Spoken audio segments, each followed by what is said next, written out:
Thank you.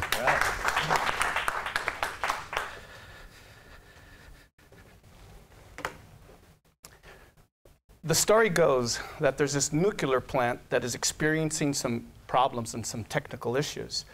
So the nuclear technicians decided that, we better bring down the nuclear plant down to about 30% capacity because we don't like what the readings are.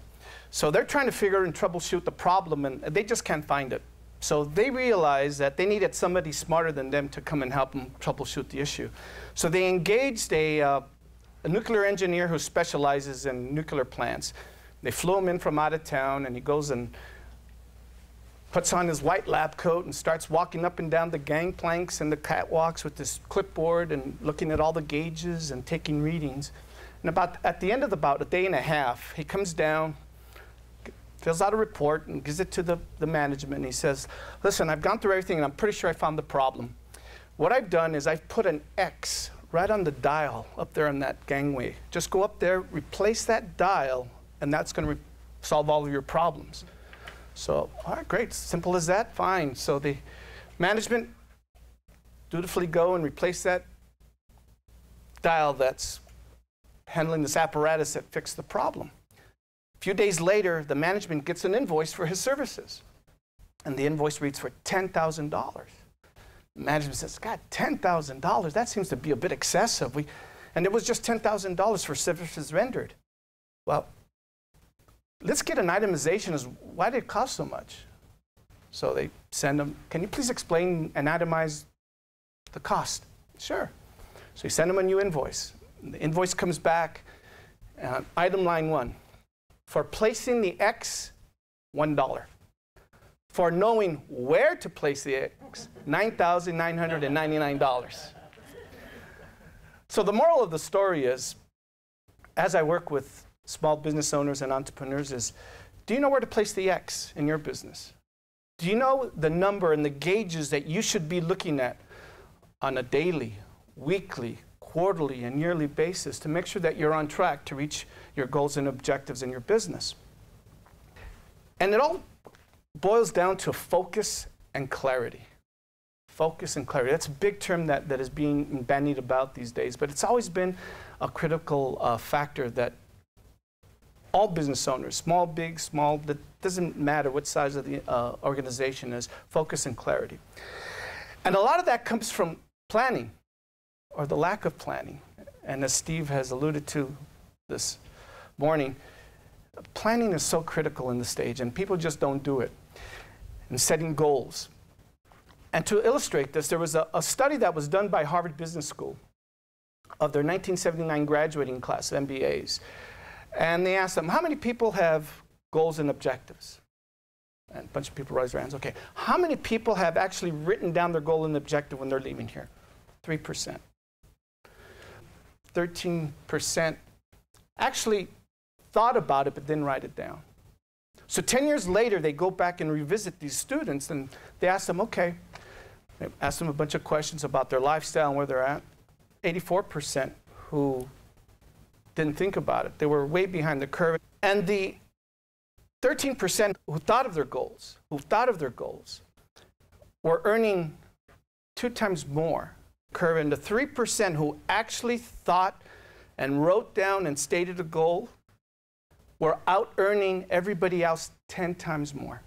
The thing that I find fascinating about this study is that here are graduates from arguably one of the finest institutions in the United States, in the world, in business, and they never teach goal planning. And to this day, they still don't. In fact, I was mentoring a bunch of business students from Cal State Fullerton. I was doing a presentation to them, and I says, "Who, you guys have goal planning sessions?" Not one hand went up.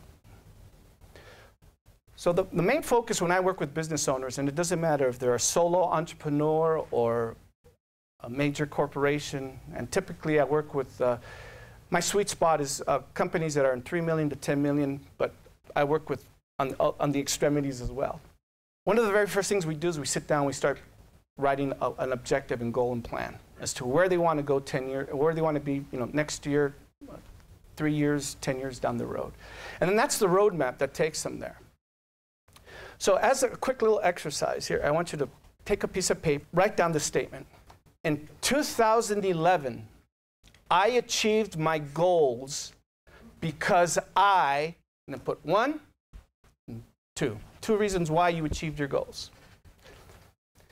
And then on another piece of paper, I want you to write, in 2011, I failed to reach my goals because, and put down 2 reasons why you failed. And although you're not at the end of 2011, I guarantee you'll know why, if you're not on track, why you're achieving and why you're failing. As a business coach, I live my life between those 2 pieces of paper. Why you achieved your goals and why you failed your goals. But here's what we do.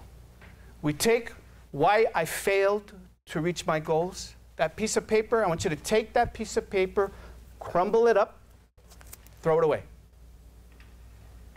Because we're not going to be focusing that, and we're not going to let that happen. We're going to work on why I achieved my goals in 2011. So if you know of any small business owner, entrepreneur, solo entrepreneur, who wants to grow their business and take it to the next level and needs some focus, some clarity as to where they want to go, that would be an ideal referral for me. And interestingly enough, people say, Alfred, you know, I guess you work with a lot of people. Right now you're really busy because business is terrible and you know, you're probably working with a lot of failing businesses. No, not really. My ideal and best client is the one that's growing and thriving. We talked about this yesterday, Kelly. When people go to borrow money, who are banks the more likely like to lend money to people? People who don't need it, right? Because they know how to manage it, they know how to get themselves in the position that they can borrow that money. Well, with some business owners, the best ones that I like to work with are the ones that are already growing and striving because they know that they need to take it to the next level. And they're smart enough to know that they don't have it all. And that's not to say that I'm any smarter or better, but I bring a different perspective. We talked about how on the football field, you have all the coaches on the field, but there's one coach that's not on the field. Where is he? Up in the press box, because he has a better vision of the field, and he can tell and get a different perspective. And that's what I do. I bring perspective to a business. I really would appreciate that you keep your eyes and ears open for those individuals who are struggling, and I'm willing to work with them, but also with people who are thriving and help them take them to the next level. So it's Alfred Lara, Certified Business Coach. I appreciate your time. Thank you.